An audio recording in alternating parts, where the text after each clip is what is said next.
Ketika perintahnya beribadah kepada Allah, perintah selanjutnya berbuat baik kepada orang tua. Dan itu menjadi dalil yang sangat sharih dan itu menjadi dalil yang sangat terang. Untuk perbuatan baik, maka sesungguhnya memprioritaskan kepada ibu.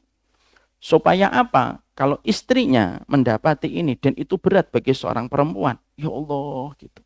Suami saya ini ibunya dulu. Maka sesungguhnya seorang wanita ketika dia mendapati suaminya mendahulukan ibunya, seorang istri harus memiliki keimanan yang menjadikan dia paham. Anaknya nanti akan mendahulukan dia. Sebagaimana dia mendapati bapaknya mendahulukan ibunya. Karena sesungguhnya anak kita itu cermin dari perbuatan bapaknya. Kalau bapaknya jauh dari orang tua, anaknya jauh dari orang tua. Tapi kalau bapaknya dekat dengan orang tua, anaknya dekat dengan orang tua. Dan itu merupakan ketetapan yang tidak pernah berubah di sepanjang zaman.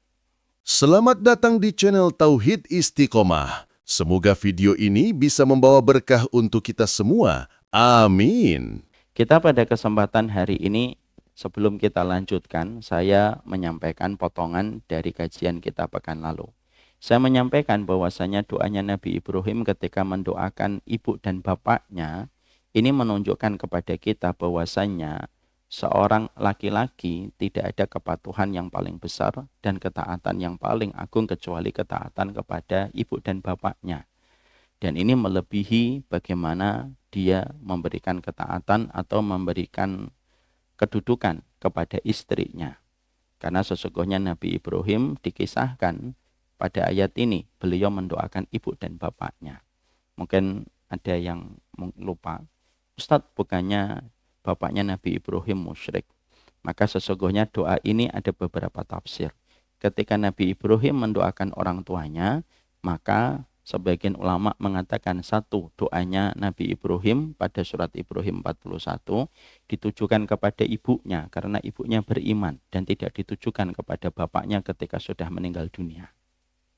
Yang kedua, sesungguhnya doanya Nabi Ibrahim ditujukan kepada Nabi Adam dan Hawa sebagai bapak ibu pertama. Dan bapak dan ibu saya sampaikan ya.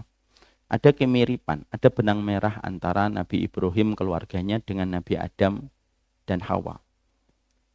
Kalau kita membaca tafsir di dalam kitab Al-Bidayah wan Nihayah, kita akan menjumpai perempuan paling cantik sedunia dari pertama sampai yang terakhir kali itu dipegang dan dinobatkan bukan kepada Miss Universe. Tapi wanita tercantik di atas muka bumi ini dinobatkan kepada Ibunda Hawa. Itulah wanita tercantik. Kenapa Ibunda Hawa itu merupakan wanita tercantik? Karena beliau menjadi wanita di dunia dengan paras dan fisik sebagaimana penduduk surga.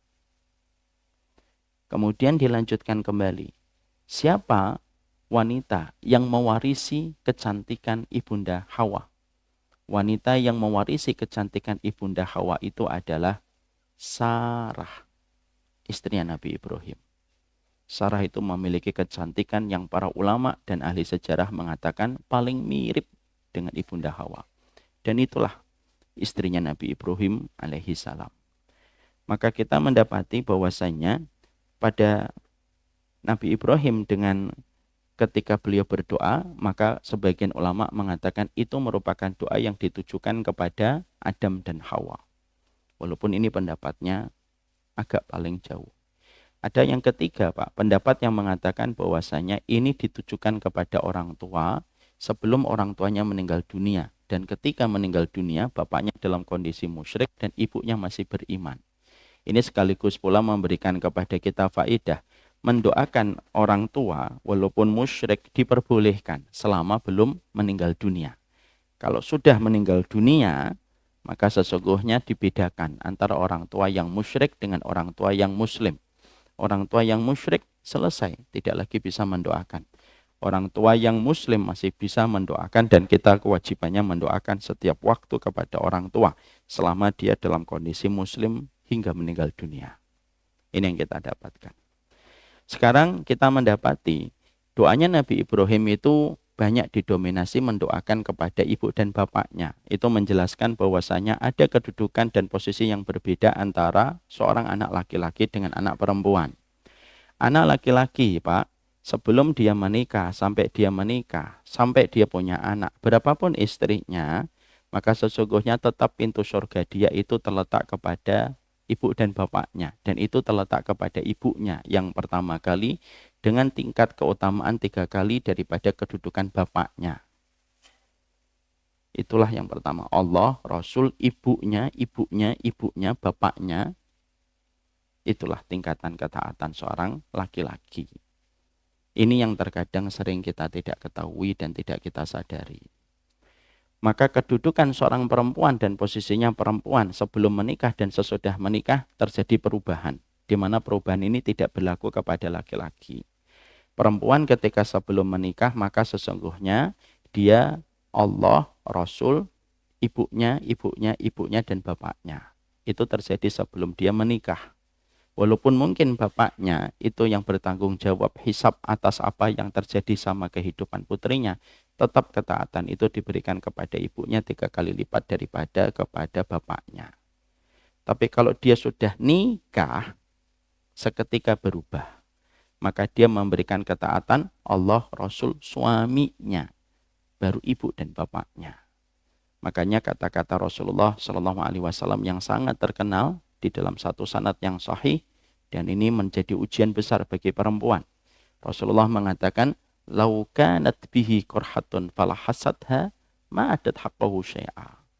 Kalaupun seorang laki-laki mengeluarkan nanahnya, lalu seorang wanita ibarat kata ekstrimnya, dia menjilat semua nanah itu dengan mulutnya, maka dia tidak akan bisa memenuhi haknya seorang laki-laki di atas muka bumi.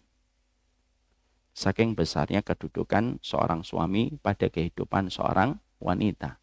Makanya ketika beberapa bulan yang lalu, saya mendapati ada satu artis, Pak, istrinya meninggal ketika tidur. Yang saya soroti bukan artisnya, karena yang saya soroti itu omongan suaminya berkali-kali di media publik. Suaminya berkali-kali, saya ridho, dan itu berulang-ulang dia sampaikan.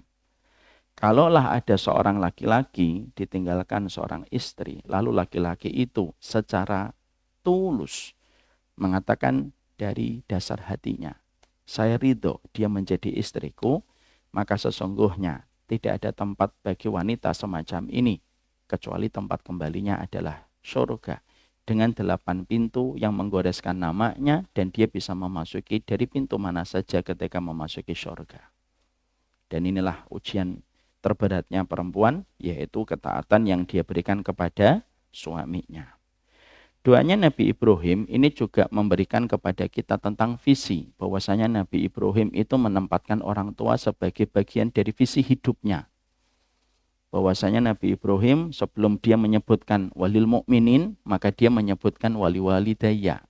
Dan ini menjelaskan kepada kita bahwasanya kewajiban kita yang pertama, sebelum kewajiban kita kepada orang banyak, kewajiban kita terletak bagaimana kita memuliakan orang tua kita. Makanya di dalam doa ini disebutkan wali walidayya, dan kepada kedua orang tuaku disebutkan diksinya sebelum Nabi Ibrahim menyebutkan kalimat walil mu'minin. Untuk menunjukkan kepada kita prioritas yang paling besar itu kepada orang tua, sebelum prioritas kita kepada orang banyak. Maka kita membedah sekarang, gimana caranya kita memberikan bakti, sampai beliau pun setia mendoakan bapak dan ibunya. Mari kita bedah satu persatu, Pak. Gimana konkretnya ketika kita birrul walidain? Karena hari ini pada zaman fitnah, birrul walidain itu terlalu disederhanakan. Bahwasanya birrul walidain itu hanya sebatas ketika kita sekedar memberikan transferan. Kalau sudah memberikan transferan, kalau kita sudah mengumrohkan, itu sudah mewakili dari semua birrul walidain yang kita berikan kepada orang tua. Itu tentunya tidak benar. Karena itu terlalu menyempitkan makna, dan birrul walidain tidak bisa disamakan dengan transferan. Kalau cuma transferan, itu bukan mewakili seluruh birrul walidain. Memang betul transferan itu melakukan kebaikan, tapi bukan satu-satunya. Mari kita bedah. Bagaimana birrul walidain itu kita bisa ketahui dengan benar. Supaya bapak-bapak memahami, supaya ibu-ibu bisa menyampaikan bagaimana perihal ini kepada putra-putrinya, terutama kepada putranya, di dalam tumbuh kembangnya ketika dia menjadi laki-laki dewasa. Para ulama lalu menerangkan kepada kita, birrul walidain itu setidaknya ada 5 poin penting yang harus diberikan sampai kita mampu checklist terhadap 5 poin ini. Kalau 5 poin ini betul-betul diberikan, maka sesungguhnya dia telah memenuhi kriteria birrul walidain dalam perjalanan mereka ketika berbakti kepada orang tua. Birrul walidain itu bukan berarti manja, karena anak manja dengan anak yang berbakti itu keduanya ada perbedaan yang cukup mencolok dan keduanya sangatlah berbeda. Manja dengan berbakti itu sesuatu yang berbeda. Makanya saya pernah mendapati pertanyaan, Ustadz, saya punya tetangga, anaknya dekat dengan ibunya tapi hidupnya belangsakan. Maka saat itu pertanyaan saya kepada beliau, ibu taunya dekat sama ibunya atau manja sama ibunya? Maka yang bertanya langsung terdiam dan berkata, iya Ustadz, manja. Manja itu beda dengan anak yang berbakti. Sekarang mari kita kembalikan definisi berbakti, supaya definisi berbakti itu tidak terlalu sempit dengan sebuah pekerjaan yang bernama memberikan transferan. Maka para ulama ketika mereka memberikan tafsirnya pada surat Ibrahim 41, para ulama lalu mengatakan kepada kita, yang pertama, bentuk terbaik ketika kita birrul walidain kepada orang tua itu apa? Yaitu memberikan prioritas kepada mereka di dalam kehidupan kita. Maka yang pertama, memberikan prioritas kepada kehidupan mereka. Sehingga prioritas itu kita berikan kepada mereka setiap waktu dan setiap saat. Makanya kita menjumpai bagaimana potretnya para ulama ketika mereka berbakti kepada orang tua. Wajar kalau mereka menjadi generasi gemilang yang mampu mengalahkan peradaban Romawi dan Persia. Karena salah satu kemuliaan para sahabat itu terletak bagaimana komitmen kuat yang mereka miliki ketika mereka memuliakan dan memprioritaskan orang tuanya. Kita ambilkan kisah-kisah nyata, Pak. Contohnya Abu Hurairah. Abu Hurairah itu beliau itu rumahnya tidak pernah jauh dari rumah orang tua. Makanya maaf, Bapak, rumah yang paling berkah itu ada 3. 1, rumah yang dekat dengan masjid. Rumahnya Pak Masri ini berkah. Depan masjid langsung. Makanya kalau nggak sholat, kebangetan. Maka sesungguhnya rumahnya beliau itu berkah. Rumah yang kedua yang paling berkah adalah rumah yang bertetangga dengan orang solih. Makanya ada satu kaidah dari para ulama dulu. Al-jaru qoblad dari. Lihat tetanggamu sebelum kamu memilih rumahmu, Pak. Karena tetangga itu mempengaruhi mood kita tiap waktu. Makanya dulu para ulama dulu kalau mereka akan membeli rumah, mereka lihat dulu tetangganya siapa ini, solih atau tidak solih. Kalau mereka dapati tetangganya solih, nah mereka belum beli rumah. Setidaknya indikator kesolihan pada zaman fitnah itu apa? Tetangganya ke masjid atau enggak. Itu termasuk salah satu. Ini bukan untuk sombong-sombongan ya. Tapi inilah yang dikatakan para ulama. Saya cuma menukilkan. Bukan berarti kita yang datang ke masjid pasti lebih solih daripada yang tidak ke masjid.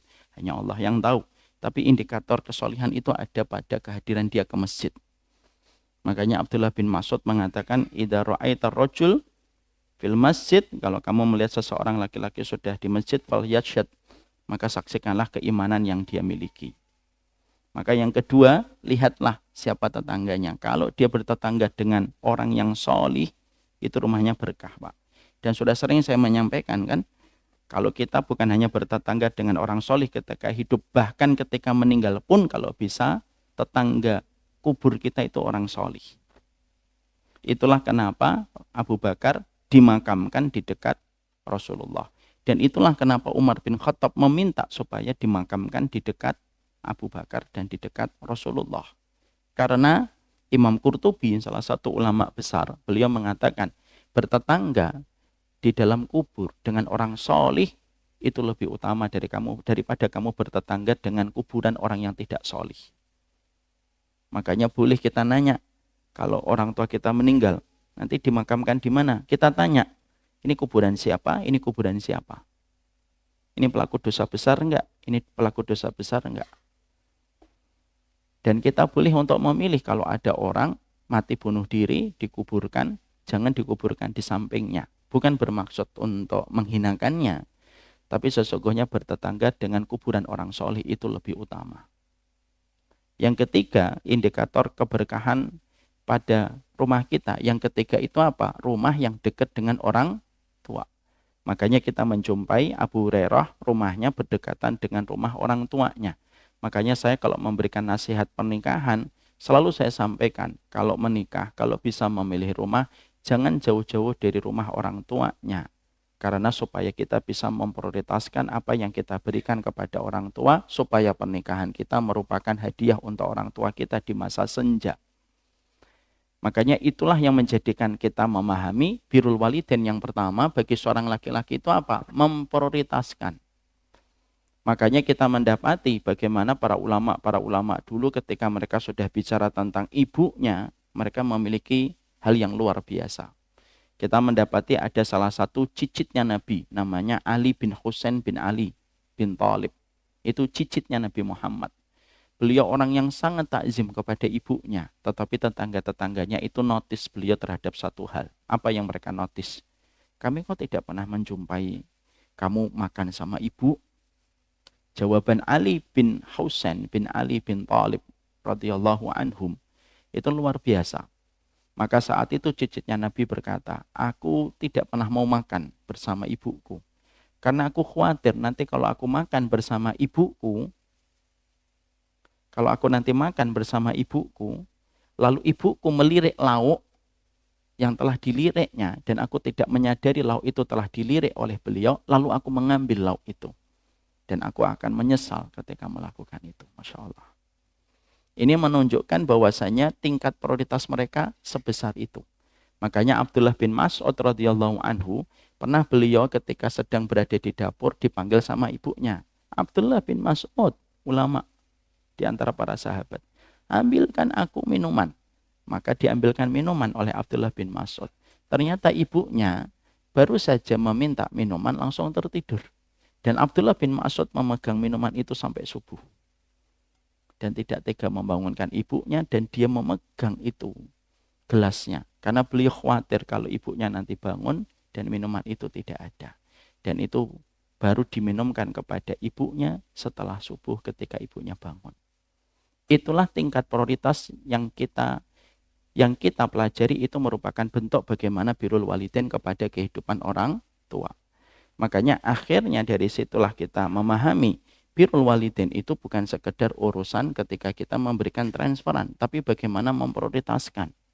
Makanya maaf sekali, kemarin saya sudah sampaikan, Pak, janganlah kita memuliakan anak kita karena kaya, dan janganlah kita mengurangi rasa cinta kita kepada anak hanya karena anak itu miskin. Bisa jadi anak itu miskin, tapi dialah yang berbakti kepada kita. Kita tidak pernah tahu, Pak, di antara anak kita nanti yang paling berbakti kepada kita itu yang mana. Bisa jadi yang miskin itu paling memprioritaskan kita. Tapi bisa jadi yang kaya hanya memberikan transferan. Dan tidak bisa lebih daripada itu. Ada kisah nyata, Pak. Ada salah satu pengusaha sukses dari Tegal. Semoga Allah merahmati beliau. Kisahnya saya ambil sebagai sebuah hikmah. Beliau mengatakan, Ustadz, saya ini punya adik. Adik saya ini tidak pernah mau saya ajak untuk pergi ke Jakarta. Karena lapangan pekerjaan lebih luas. Adik saya bertahan di kota itu bersama dengan ibu saya. Saya betul-betul desak. Kalau kamu di kota kecil, kamu tidak akan pernah berkembang. Ayo pergi ke Jakarta. Opportunity-nya itu besar. Kesempatannya lebih banyak. Tapi adik saya itu selalu nolak untuk pergi. Dan dia tidak pernah memberitahukan kepada saya alasan apa kenapa dia tidak mau pergi ke Jakarta. Padahal saya di Jakarta dan saya sudah memberikan tawaran pekerjaan kepada beliau. Beliau akhirnya cuma kerja kecil-kecilan, usaha kecil-kecilan di Tegal. Hidupnya pas-pasan. Tapi akhirnya saya mengetahui jawaban dari pilihan adik saya. Setelah ibu mulai sakit-sakitan, maka sesungguhnya dialah yang paling memprioritaskan. Dialah yang paling mampu menutup bisnisnya ketika ibunya lagi sakit. Antri di rumah sakit dari pagi sampai siang. Yang mana itu tidak bisa saya kerjakan. Karena saya terikat dengan aktivitas pekerjaan di kantor. Lah adik saya itu tiap waktu menemani ibu saya. Sampai ibu saya, kalau saya memberitahukan sesuatu, ibu saya selalu menyelipkan. nanti jangan lupa ngomong sama adiknya ya nak. Nanti jangan lupa ngomong sama adiknya ya. Dan kalimat itu membuat saya iri. Karena ternyata saya baru tahu. Ada orang yang terkadang dijadikan kehidupan anak kita terbatas rezekinya. Tapi justru nanti dia yang dipilih oleh Allah bisa jadi berbakti luar biasa kepada kita dan memprioritaskan kita. Makanya Allah menyampaikan di dalam surat An-Nisa, kamu tidak pernah tahu di antara anakmu mana yang nanti paling memberi manfaat. Maka cintailah anak kita karena Allah memberikan petunjuk. Jangan mencintai anak hanya karena anak ini kaya. Jangan tidak mencintai anak hanya karena anak ini tidak kaya.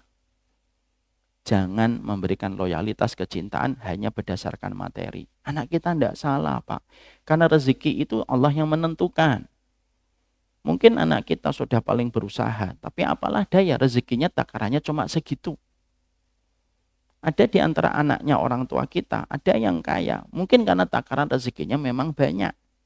Dan jangan menyalahkan kondisi anak kita hanya karena anak kita tidak bisa memiliki kelapangan harta. Dan itu teguran untuk kita selaku bapak. Kadang-kadang pandangan kita itu terlalu subjektif. Kalau anak kaya, kita cenderung senang kepadanya. Kalau anak kita tidak kaya, kita cenderung agak gimana gitu kalau anak tidak kaya. Makanya Allah menyampaikan kepada kita, bisa jadi ada yang tidak kaya, tapi bisa jadi itulah takdirnya supaya membersamai orang tuanya tanpa pamrih ketika dia bisa melakukan apa yang tidak bisa dilakukan sama anak yang lebih lapang hartanya. Jadi itulah yang kita harus mengambil pelajaran. Dari situlah kita akhirnya paham yang pertama adalah memprioritaskan bagaimana kehidupan orang tua. Yang pertama, mungkin di sini lalu ada sebuah pertanyaan berikutnya. Pertanyaan berikutnya itu adalah yang lebih didahulukan mana bagi seorang anak laki-laki? Apakah mendahulukan, apakah memprioritaskan istri ataukah memprioritaskan suami? Memprioritaskan istri atau memprioritaskan ibu? Ini pertanyaan kita berlanjut. Karena kan birrul walidain memprioritaskan. Maka laki-laki itu selalu klasik masalahnya. Dia memprioritaskan istri atau memprioritaskan ibu? Pak Ujang, antum prioritas mana? Ibu. Dalilnya apa? Para ulama lalu memberikan kepada kita 3 jawaban. Pak Ujang ini terlalu cepat-cepat menjawabnya. Maka sesungguhnya jawabannya ada 3. Kalau dalam beberapa pendapat kitab yang saya baca. Yang pertama, kalau mampu untuk digabungkan di antara keduanya, gabungkan di antara keduanya. Walaupun kita sepakat tidak ada kewajiban mentaati istri, tapi kewajiban kita adalah bermusyawarah dengan istri. Karena istri itu merupakan support system kita menuju ke surga. Kalau ada ibu-ibu yang nanti komentar, enak ya jadi laki-laki. Enggak gitu. Kan ibu nanti dapat gantinya. Gantinya dari mana? Dari anaknya. Jadi apa yang dikorbankan seorang istri pada kehidupan suaminya, itu diganti oleh Allah pada kehidupan anak yang dia dapatkan. Kalau ada seorang istri qadarullah tidak punya anak, maka sesungguhnya dia pun akan memasuki surga dengan pintu keridhaan. Karena ridhonya dia itulah yang akan menghantarkan dia ke surga. Kembali kepada pertanyaan. Karena birrul walidain itu adalah prioritas, maka yang kita prioritaskan mana? Istri atau seorang ibu? Ini termasuk masalah yang klasik karena para ulama ternyata sudah membahas tentang persoalan ini. Para ulama lalu mengatakan ada 3 jawabannya. 1, kalau mampu digabung. Mendahulukan dan berbuat baik kepada seorang ibu dan berbuat baik kepada istri. Kalau mampu digabung maka gabungkanlah. Yang kedua, kalau ternyata tidak bisa digabungkan, dan memang Masya Allah, laki-laki yang paling bahagia itu mampu untuk menundukkan hati istrinya dan melembutkan hati ibu kandungnya. Itu yang paling beruntung. Dia mampu menundukkan hati istrinya tentang ibu mertua dia, dan kita mampu melembutkan hati ibu kita untuk mencintai menantunya. Itu yang bahagia. Tapi ternyata tidak setiap orang mampu untuk itu. Maka sesungguhnya ketika akhirnya tidak mampu digabungkan, Ketika yang satu dengan fitrahnya sebagai seorang wanita, walaupun dia adalah ibu, yang satu adalah seorang wanita, walaupun dia adalah seorang ibu untuk anak-anaknya. Kalau tidak bisa digabungkan, para ulama lalu mengatakan, untuk berbuat baik, maka sesungguhnya harus tetap memprioritaskan seorang ibu. Kenapa? Karena berdasarkan keumuman perkara-perkara yang ada di dalam Al-Quran, di dalam surat Al-Isra, di dalam surat Luqman. Allah selalu menggandingkan antara beriman kepadanya, tidak berbuat syirik, dan berbakti kepada orang tua. Setiap Allah menyampaikan tentang tauhid, perintah selanjutnya selalu kepada orang tua. Ketika perintahnya beribadah kepada Allah, perintah selanjutnya berbuat baik kepada orang tua. Dan itu menjadi dalil yang sangat sharih, dan itu menjadi dalil yang sangat terang. Untuk perbuatan baik, maka sesungguhnya memprioritaskan kepada ibu. Supaya apa? Kalau istrinya mendapati ini, dan itu berat bagi seorang perempuan. Ya Allah, gitu. Suami saya ini ibunya dulu. Maka sesungguhnya seorang wanita ketika dia mendapati suaminya mendahulukan ibunya, seorang istri harus memiliki keimanan yang menjadikan dia paham. Anaknya nanti akan mendahulukan dia. Sebagaimana dia mendapati bapaknya mendahulukan ibunya. Karena sesungguhnya anak kita itu cermin dari perbuatan bapaknya. Kalau bapaknya jauh dari orang tua, anaknya jauh dari orang tua. Tapi kalau bapaknya dekat dengan orang tua, anaknya dekat dengan orang tua. Dan itu merupakan ketetapan yang tidak pernah berubah di sepanjang zaman. Makanya kalau bapak merasa jauh dari orang tua, maaf, kalau segera tidak bertobat, bapak akan menghadapi pahitnya anak yang akan menjauh dari bapak. Kenapa? Man waqara walidayhi razaqahu waladan yuwakkiruhu wa man lam yuwakkir walidayhi razaqahu waladan lam yuwakkiruh. Ada perkataan dari Wahab bin Munabbih, siapapun anak yang dia hormat kepada orang tuanya, Allah akan memberikan kepadanya anak yang menghormatinya, persis sebagaimana dia menghormati orang tuanya. Tapi siapapun anak yang tidak menghormati orang tuanya, demi Allah, dia akan diberikan anak yang juga tidak akan menghormati dia. Sebagaimana dulu dia tidak pernah menghormati orang tuanya. Dan itu utang yang akan dibayar. Itu utang yang pasti akan dibayar. Bapak pernah mengetahui sebuah kisah yang disampaikan oleh seorang ulama besar, Syekh Turaifi. Syekh Turaifi itu mendapati seorang perempuan. Itu datang kepada beliau dalam kondisi, seorang bapak-bapak, datang kepada beliau dalam kondisi menangis. Maka ketika mendapati kondisi ibu itu menangis, maka Syekh Turaifi bertanya, kenapa kamu menangis? Ada dosa apa yang kamu kerjakan? Bapak itu berkata, dosaku kepada bapakku yang telah wafat. Apa dosa yang telah kamu lakukan kepada bapakmu sampai membuatmu begitu menyesal? Kisahnya begini. Saya punya orang tua bapak setelah meninggalnya ibu saya. Maka saya tempatkan dia di dalam rumah. Setelah saya menempatkan dia di dalam rumah, maka qadarullah banyak barang-barang pecah. Karena matanya yang rabun, jalannya yang mulai tertatih-tatih, menjadikan dia banyak merusak barang-barang di dalam rumah. Maka bukannya saya bersabar terhadap bapak saya, justru saya pindahin bapak ke gudang. Jadi rumahnya besar gitu, ada satu gudang lah. Gudang itu dibersihkan barang-barangnya, dikeluarkan. Lalu bapaknya dipindah ke tempat itu. Masya Allah ya. Inilah kadang-kadang betapa jauhnya orang dari nilai dan syariat. Dipindahkan itu bapaknya ke gudang. Dan bapaknya pun tahu kalau itu tempat asalnya gudang. Tapi dibersihkan dan dijadikan kamar. Lalu ketika bapak saya sudah pindah ke gudang, maka pada saat itu pembantu saya menceritakan. Piring-piring tetap pecah karena banyak yang terketendang. Maka saya berkata kepada pembantu saya, ganti piringnya dengan piring plastik dan ganti gelasnya dengan gelas plastik. Supaya tidak banyak perabot yang rusak. Langsung pembantunya ganti dengan piring plastik dan gelas plastik. Maka setelah beberapa saat, bapaknya meninggal dunia. Setelah bapaknya meninggal dunia, maka beliau ingin mengembalikan ruangan itu kembali kepada fungsinya sebagai gudang. Ketika dia sedang memeriksa gudang tersebut dan ingin untuk mengembalikan fungsinya kepada gudang, dia beres-beres, Pak. Lalu dia dikintilin sama dua anaknya yang masih kecil-kecil.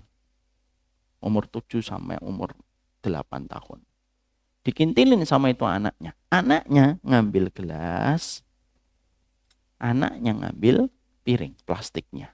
Seketika bapaknya mengatakan, nak, jangan, itu kotor, itu miliknya jidmu, ini miliknya kakekmu. Itu sudah lama kotor itu, buang-buang. Tapi anak sekecil itu dan sebelia itu, seakan-akan lidahnya digerakkan. Anak-anak itu lalu berkata, "Ndak, Bi, ini piringnya dan gelas plastiknya kami simpen. Supaya nanti kalau Abi tua kayak kakek, kami bisa memberikan ini kepada Abi." Syekh Turefin dengar kisah itu nangis, Pak. Nangis sesenggukan. Ada khutbahnya di YouTube. Itulah yang dikatakan oleh para ulama. Para ulama itu mereka berbeda masalah kunut. Mereka berbeda masalah menggerakkan atau tidak menggerakkan. Mereka berbeda tentang masalah gerakan tersujud. Tapi mereka tidak pernah berbeda. Bahwasanya kebaikan sama orang tua itu utang dan kejahatan kepada orang tua itu utang. Itu tidak ada yang berbeda. Mau Syafi'i, mau Hambali, mau Maliki, mau Hanafi. Semuanya sepakat. Kebaikan sama orang tua itu adalah utang. Masalah kunut mereka berbeda. Masalah mimisan itu membatalkan wudhu atau tidak membatalkan wudhu mereka berbeda pendapat. Imam Ahmad mengatakan batal, Imam Malik tidak mengatakan batal. Tapi masalah tentang orang tua, tidak ada para ulama salah, para ulama dulu yang mereka berbeda pendapat. Makanya akhirnya yang pertama memprioritaskan itu kepada orang tua. Kalau istrinya berat ketika harus beradaptasi dengan perasaan itu, maka yakini betul anakmu nanti akan memuliakan dirimu sebagaimana engkau dulu membiarkan anakmu, membiarkan suamimu berbakti kepada orang tuanya. Jadi yang kedua jawaban para ulama dalam masalah perbuatan baik prioritas. Misalkan bapak kita ngomong hari Sabtu ya kosongin ya. Ibunya mengatakan hari Sabtu kosongin. Istri kita mengatakan saya pengen pergi sama kamu Pak hari Sabtu. Barengan sama-sama hari Sabtu. Kalau dikompromikan yang satu pagi yang satu sore, kalau bisa dikompromikan. Tapi kalau tidak bisa, ilmu dan petunjuk memberikan kepada kita arahan orang tua yang didahulukan. Itu dalam masalah perbuatan baik. Yang ketiga, para ulama lalu menjelaskan lagi lebih detail. Tapi dalam masalah nafkah dan harta, istri yang lebih didahulukan. Kenapa? Karena sesungguhnya istri itu tanggungan seorang suami. Dan ibu masih ada tanggungan pada suaminya.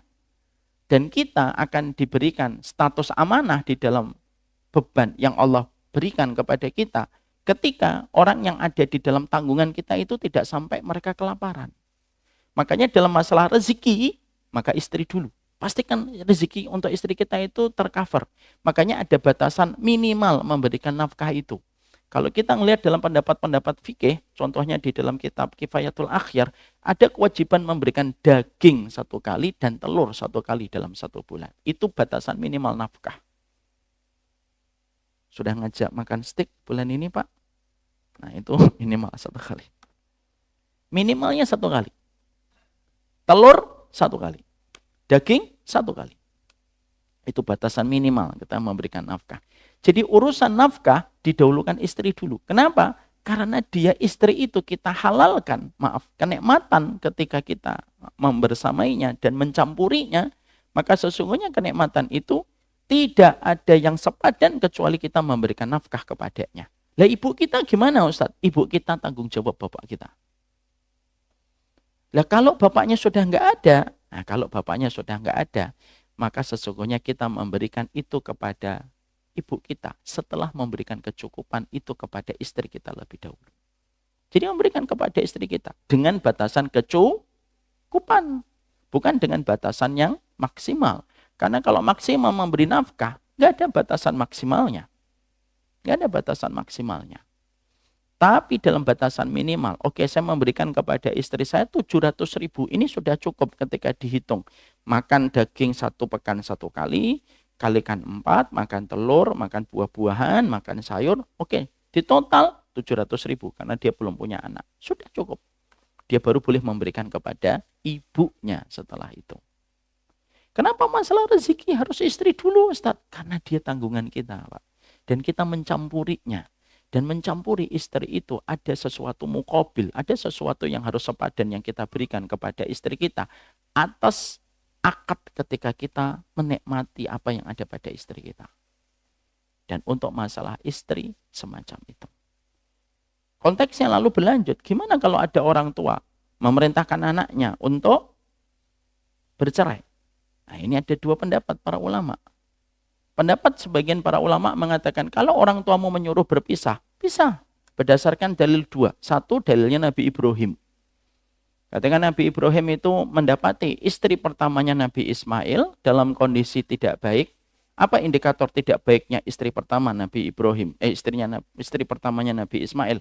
Istrinya Nabi Ismail itu berkeluh kesah tentang Ismail. Tentang sulitnya kehidupan mereka ketika di sekitar Makkah. Dan para ulama mengatakan indikator buruknya seorang wanita ketika menjadi istri itu apa? Dia berkeluh kesah, menceritakan keluh kesah itu kepada orang lain. Makanya kita harus selalu mengingatkan istri kita.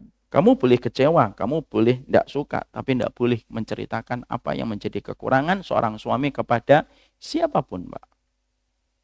Karena itu alasan Nabi Ibrahim mengatakan kepada Ismail, ganti palang pintu rumahnya.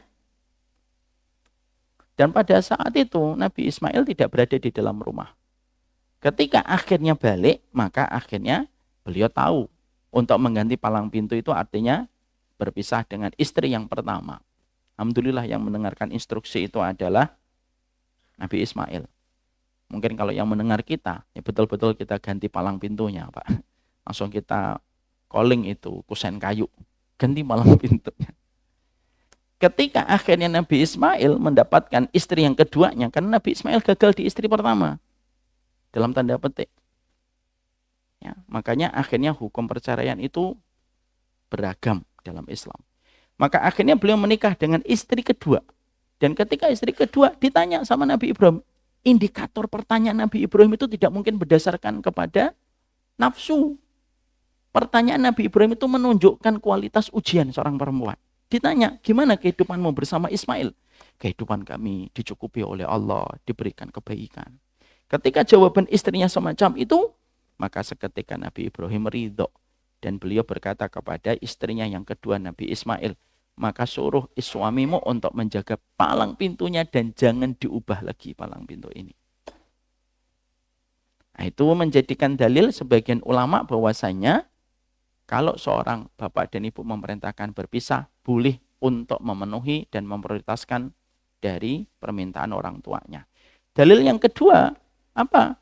Dalil yang kedua itu adalah ketika Ibnu Umar memiliki seorang istri dan istrinya Ibnu Umar tidak disukai oleh Umar bin Khattab. Ceraikan istrimu. Umar bin Khattab, Pak, yang perkataannya menjadi sebab banyak turunnya ayat. Umar bin Khattab, orang yang masih hidup, istananya sudah dibuatkan oleh Allah di surga. Makanya ketika Nabi Isra Mi'raj, Nabi melihat istana putih, kata Nabi. Aku ketika di surga, aku melihat istana putih, megah sekali. Maka aku sangka itu adalah untukku. Tetapi ketika aku tanya, untuk siapa istana putih yang sangat megah ini? Untuk sahabatmu Umar bin Khattab. Umar bin Khattab. Maka Umar bin Khattab mengatakan, ceraikan istrimu. Ibnu Umar tidak mau menolak. Tidak mau menceraikan istrinya. Akhirnya Ibnu Umar dengan Umar membawa masalah itu kepada Rasulullah. Ibnu Umar berkata, Ibnu Umar itu ulama para sahabat, Mak. Termasuk 7 sahabat yang paling banyak meriwayatkan hadis dari Nabi bersama Abu Sa'id Al-Khudri, Abu Hurairah, Ibnu Abbas, Ibunda Aisyah, dan lain sebagainya. Nu'man bin Bashir. 7 sahabat yang paling banyak meriwayatkan hadis dari Nabi. Ibnu Umar curhat kepada Nabi. Wahai Rasulullah, bapakku menyuruh aku menceraikan istriku. Maka pada saat itu Umar bin Khattab memberikan alasan. Dan Nabi mengatakan kepada Ibnu Umar, Tallik zaujak. Ceraikan istrimu. Dan akhirnya diceraikan oleh Ibnu Umar. Itu dalil pertama, Pak. Bahwasanya seorang bapak dan ibu kalau sudah memerintahkan berpisah, boleh berpisah. Tapi tidak semua ulama mengambil pendapat ini. Pendapat yang kedua, itu mengatakan tidak boleh menceraikan, terutama kalau alasannya tidak syar'i. Ceraikan istrimu. Kenapa? Tidak suka aja aku ngelihatnya. Tidak boleh. Sentimental pokoknya. Ceraikan dia. Kenapa? Pokoknya nggak suka aja, ngimpi saya. Pokoknya pas ngimpi dia nendang saya. Mimpi. Maka sebagian ulama mengatakan tidak boleh. Kenapa? Itu bukan bentuk ketaatan yang diperbolehkan oleh Allah. Maka ada orang yang mengatakan kepada seorang sahabat, saya lupa. Ada seorang yang membawa masalah itu kepada seorang sahabat dan berkata, sahabat itu kepada Imam Ahmad. Mengatakan kepada Imam Ahmad, ada seorang orang tua suruh menceraikan istrinya. Apakah harus menceraikan istrinya? Maka kata Imam Ahmad, tidak, jangan diceraikan.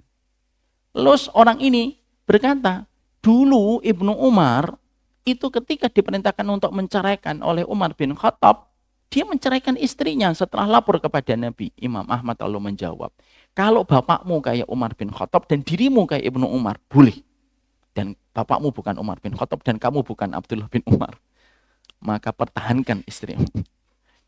Maka di situ kita mendapati bahwasanya di situ terjadi perbedaan. Pendapat tengahnya dari para ulama, kalau alasan-alasan syar'inya bahwasanya memang betul-betul orang tua ketika memberitahukan itu ternyata betul-betul alasannya syar'i, maka wajib untuk memenuhi permintaan itu. Tapi kalau permintaannya itu sentimental dan sangat subjektif dan tidak bisa dijelaskan secara syar'i, maka tidak ada kewajiban untuk mentaati perintah orang tua di dalam masalah itu. Dan itu menjadi penjelasan dari poin yang pertama. Birrul walidain itu memberikan prioritas kepada orang tua di dalam kehidupan. Kalau masalah istri saja tidak menggeser prioritasnya seorang bapak dan seorang anak kepada orang tuanya, apalagi masalah-masalah yang lain.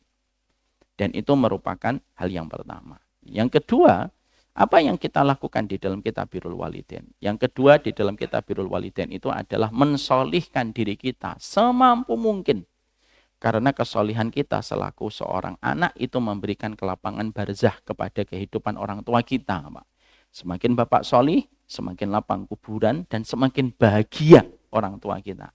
Semakin kita tidak solih, maka semakin meneteskan air mata dan bersedih orang tua kita di dalam kubur. Mana dalilnya? Dalilnya dalam satu riwayat yang sahih. Rasulullah bersabda dan kita menggunakan mafhum pemahaman dari hadis ini.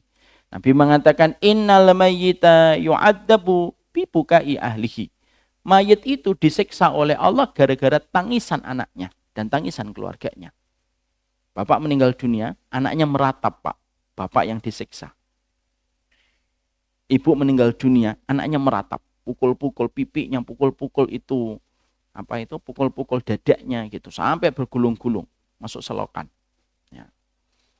Maka orang tuanya yang disiksa. Orang tuanya nanti ditanya sama Allah, kenapa kamu meninggalkan keturunan yang dia niyahah dan tidak ridho kepada takdirku? Makanya wajib. Ya, ini tambahan. Wajib setiap orang tua yang merasa kalau ada anak yang paling dekat dengan dia, selalu kita sampaikan kepadanya, nah, kalau nanti bapak meninggal, boleh sedih, tapi jangan meratap. Ini juga pegangan untuk ibu-ibu, terutama ibu-ibu kalau merasa ada anak-anak yang sangat menspesialkan ibunya. Sama anak itu harus dikasih pendidikan. Kalau nanti mamah meninggal dunia, boleh sedih, tapi tidak boleh meratap. Para ulama lalu menggunakan mafhumnya, menggunakan pemahaman dari riwayat ini. Kalau tangisan seorang anak bisa menyebabkan orang tua itu disiksa di dalam kuburnya ketika tangisan itu beridentifikasi dengan ratapan, maka kesolihan anak itu menjadi sebab lapangnya kuburan orang tua. Makanya ada perkataan para ulama yang mengatakan semakin solih anak kita ketika kita tinggalkan dan kita sudah berada di dalam kubur, maka semakin bangga orang tua kita nanti memberikan legasinya di hadapan Allah. Dan itu termasuk pada ketentuan dan keumuman ayat yang ke-12 surat Yasin. Wa naktubu ma qaddamu wa asaruhum. Kami mencatat semua yang dia lakukan dan kami mencatat jejak yang dia tinggalkan. Dan siapa jejak terbaik yang kita miliki? Anak, Pak. Maka nanti orang tuanya berkata, aku tinggalkan satu keturunan. Yang keturunan itu sujud kepadamu, beriman kepadamu, mengikuti sunnah nabimu. Dan dia semakin solih dalam hidupmu. Dan itu merupakan sebuah bakti kepada orang tua. ada anak mengumrohkan orang tuanya, Pak, tapi dia masih bermaksiat, buka aurat, dan lain sebagainya. Itu lebih rendah dibandingkan ada anak tidak pernah mengumrohkan orang tua karena keterbatasan dana yang dia miliki. Tapi setiap panggilan sholat dia ke masjid, menutup auratnya, menjaga dari berbagai macam kemungkaran zina dan lain sebagainya. Itu lebih solih dan itu lebih utama di sisi Allah. Makanya birrul walidain yang kedua itu adalah bagaimana mensolihkan kehidupan kita sebagai seorang anak. Yang ketiga, membahagiakan. Apa yang bisa kita bahagiakan dari kehidupan orang tua kita? Dan tidak ada yang paling diperlukan oleh orang tua kecuali adalah waktu ketika kita membersamainya. Maka sesungguhnya waktu itu merupakan pahala yang besar yang Allah kirimkan argo pahalanya berdasarkan setiap detik yang kita lewati bersama dengan orang tua. Karena apa? Membahagiakannya. Itu termasuk di antara perkara yang kita berikan kepada orang tua. Yang keempat, berakhlak kepadanya dengan akhlak yang paling maksimal. Dan akhlak itu cakupannya ada 3, Pak. Apa itu? Kaful adha. Tidak boleh nyakitin orang tua. Yang kedua, ihtimalul adha. Sabar dengan kekurangan orang tua. Hari ini banyak anak yang mereka dendam sama orang tuanya. Sebagaimana kita menjumpai kisah yang paling tragis yang diceritakan di dalam Al-Quran, bagaimana Nabi Yakub sangat mencintai 12 anaknya, tetapi 10 anaknya justru menjaga jarak dengan bapaknya, Yakub. Makanya yang kedua, ihtimalul adha, sabar dengan kekurangan orang tua. Yang ketiga, badlul adha, memberikan yang terbaik, dan itu merupakan bagian dari kewajiban kita berakhlak yang mulia. Kadang-kadang orang mampu memberikan akhlaknya kepada orang lain tetapi gagal memberikan akhlaknya kepada orang tua. Dan yang kelima, memberikan harta kita semampu mungkin kepada orang tua kita ketika harta itu bisa melapangkan dan membahagiakan dirinya selama tidak menjadikan kita mendolimi keluarga kita tercinta. Makanya maaf, Rasulullah mengatakan apa? Anta wa maluka li abika. Kamu dan hartamu itu milik orang tuamu. Jadi kalau misalkan nanti orang itu tanya kepada Sabto, Sabto uangnya berapa kamu? Uang saya 34 M. Walaupun ini kelihatannya jauh dari harapan. 34 M. Lalu ibunya berkata, transfer. Hari ini juga pindah ke rekeningnya mama. Maka Sabto boleh berkata, siap, saya transfer. Saya sisakan 1 M ya mah untuk keluarga. Ini insya Allah tidak pernah terjadi, Pak, insya Allah. Tapi konkretnya semacam itu. Sehingga menjelaskan kepada kita bahwasanya memberikan harta itu adalah merupakan bagian dari birrul walidain yang kita berikan kepada orang tua kita. Inilah 5 birrul walidain yang hari ini mengalami penyempitan makna bahwasanya birrul walidain itu hanya sekedar urusan transfer. Urusan transfer itu nomor 5, Pak. Nomor 1, 2, 3, 4 tadi sudah kita pelajari. Transferan itu nomor 5, yang paling bottom, yang paling bawah. Supaya kita paham, mari kita memanai kembali birrul walidain kita secara yang terbaik. Kalau Bapak, Masya Allah, kalau Bapak mampu, kalau Bapak mampu menundukkan istrinya untuk berbakti kepada mertuanya, dan Bapak mampu melembutkan ibunya untuk kasih kepada anak menantunya, kata para ulama, sebahagia-bahagianya laki-laki itu semacam itu. Barakallahu fikum, ini yang dapat saya sampaikan di dalam pertemuan kali ini. Semoga Allah merahmati kita, merahmati keluarga kita tercinta. Dan disinilah kita paham kenapa Nabi Ibrahim selalu diabadikan mendoakan kepada orang tua, tapi tidak ada doanya Nabi Ibrahim secara khusus yang diabadikan ketika mendoakan Hajar dan Sarah. Walaupun kita yakin Nabi Ibrahim pasti mendoakan istrinya. Tapi di sini menceritakan kepada kita, dunianya laki-laki itu adalah prioritas yang dia berikan kepada orang tua. Sekali lagi saya menyampaikan kepada ibu-ibu, kalau ibu mendapati kisah ini terjadi, maka sesungguhnya kalau ibu mendapati suami sedang memprioritaskan hidupnya mereka untuk bapak dan ibunya, demi Allah, ibu akan mendapatkan anak yang pasti akan memprioritaskan hidupnya untuk ibu sebagaimana ibu telah merelakan suaminya menjalankan tugas primernya dia berbakti kepada orang tua. Jangan pernah ada kata-kata yang keluar dari seorang wanita dan mengatakan, pilih saya atau pilih ibumu. Karena dua-duanya berbeda. Cintanya laki-laki kepada seorang ibu itu cinta takzim. Cintanya laki-laki kepada seorang istri itu namanya cinta mawaddah. Cinta tak mawaddah dan cinta takzim itu berbeda. Cinta penghormatan itu cinta takzim. Cinta mawaddah itu apa? Cinta yang ingin selalu kita bersamanya, menua bersamanya sampai kita bersua di surga. Itu namanya mawaddah. Dan kedua-duanya berbeda. Itu dijelaskan seorang ulama. Barakallahu fikum, ini yang dapat saya sampaikan. Sudah 6:30. Alhamdulillah hari ini agak longgar karena anak-anak kita ternyata libur sekolahan. Semoga Allah memberikan keberkahan dan ternyata yang libur bukan hanya anak-anak. Bapak-bapaknya juga ikut libur. Barakallahu fikum, ini yang dapat saya sampaikan. Kita buka dengan satu pertanyaan saja kalau ada. Ya Pak Ujang. Pak Ujang kan sudah nggak ada orang tua kan? Ngapain nanya? Kayak nggak ada hal yang nggak perlu nggak ditanya. Jadi begini Pak Ujang. Belum ya? Ya, kalau melihat keistimewaan anak laki-laki dengan kewajibannya untuk berbakti seumur hidup itu Ustaz ya, pada orang tuanya. Apakah dengan demikian kita sebagai orang tua boleh mengistimewakan atau lebih bersyukur mendapatkan anak laki-laki daripada anak perempuan Ustaz? Terima kasih. Maka apakah kita boleh lebih bersyukur kepada anak laki-laki? Maka sesungguhnya para ulama mengatakan, kalau bersyukurmu hanya berdasarkan jenis kelamin tidak boleh. Tapi kalau kamu lebih bersyukur kepada anakmu karena anakmu lebih solih daripada yang lain, maka itu boleh. Dan itu yang dilakukan Nabi Yakub. Nabi Yakub mendapati Yusuf lebih solih daripada 11 saudaranya. Beliau mencintainya. Dan kita pasti Pak, kita itu tidak bisa untuk tidak condong kepada salah satunya. Bapak tahu nggak? Cintanya orang tua kepada anak itu tidak bisa dikontrol dan dikendalikan. Ada anak kita misalkan 8, ada salah satu yang pasti membuat hati kita itu senang kalau ngelihat. Itu nggak bisa disalahkan. Makanya Nabi doanya itu bagus banget Pak Ujang. Tahu Pak Ujang? Insya Allah tidak tahu. Ada doanya Nabi Muhammad. La talumuni fima tamliku wala amliku ya Rabbana. Nabi Muhammad itu kan istrinya banyak.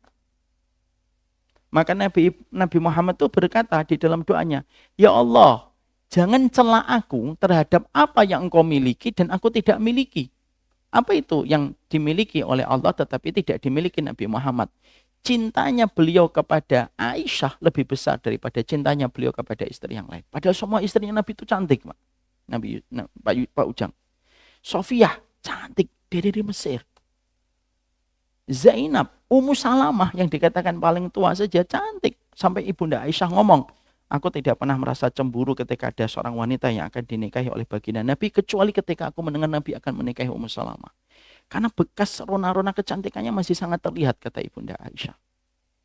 Tapi walaupun semuanya istrinya dipilihkan oleh Allah kepada Nabi Muhammad, dan semuanya berparas elok, tapi bagaimanapun kecintaan Nabi kepada Ibunda Aisyah lebih besar. Tetapi itu tidak menjadikan Nabi pilih kasih. Cintanya disimpan oleh Nabi di dalam hatinya. Tapi Nabi curhat kepada Allah. Ya Rabb, la talumuni fima tamliku wala amliku. Wahai Allah, jangan engkau mencelaku terhadap perasaan hatiku yang engkau yang genggam. Dan engkau tidak menggenggam. Kita ini kan tidak bisa Pak mengatur. Cintai semuanya kadarnya 100%. Tidak bisa. Hati kita itu pasti ada yang condong salah satunya. Oh mungkin anak ini dulu ketika dia hadir, saya masih miskin banget. Dan anak ini selalu nerima saya ketika saya ngomong maaf ya, papa belum bisa beliin mainan. Gak apa-apa Pak, sambil wajah kita diusap. Usapan anak itu kelihatan tuh masih kayak mengusap wajah kita. Kita lebih condong kepadanya. Boleh, tapi tetap harus adil. Ya. Adil sama anak ya Pak Ujang. Ya, tetap harus adil. Maka kecintaan kita kalau berdasarkan jenis kelamin, tidak boleh. Tapi berdasarkan kesolihannya dan kecondongan hati kita, boleh. Tapi tidak boleh menafikan keadilan kepada mereka. Tetap adil dalam segala hal. sesuai dengan hajat yang mereka butuhkan. Paham Pak Ujang? Anak laki-laki itu memang betul, kata sebagian ulama, anak laki-laki itu kebanggaan. Anak perempuan itu kehormatan. Kenapa anak perempuan kehormatan? Bapak merawatnya dari kecil. Bapak tidak sama sekali menggores lukanya. Tapi ketika dia dalam kondisi dewasa, Bapak serahkan dia. Dunia, surganya, nerakanya kepada seorang laki-laki. Maka pastikan ketika kita memilihkan seorang laki-laki untuk anak kita, kita berpikirnya jauh ke depan. Engkau bukan hanya memberikan dia kepada seorang laki-laki. Engkau memasrahkan hidup, kuburnya, surganya, nerakanya kepada seorang laki-laki. Punya anak laki-laki kebanggaan. Punya anak perempuan kehormatan. Dan itulah mulianya dalam kehidupan kita punya anak. Ada lagi yang tidak mau bertanya? Sudah diwakili sama Pak Ujang. Semoga Allah memberkahi kita dan menuntun kita kepada perkara yang Allah cintai. Subhanakallahumma wa bihamdika asyhadu an la ilaha illa anta astaghfiruka wa atubu ilaik. Assalamualaikum warahmatullahi wabarakatuh.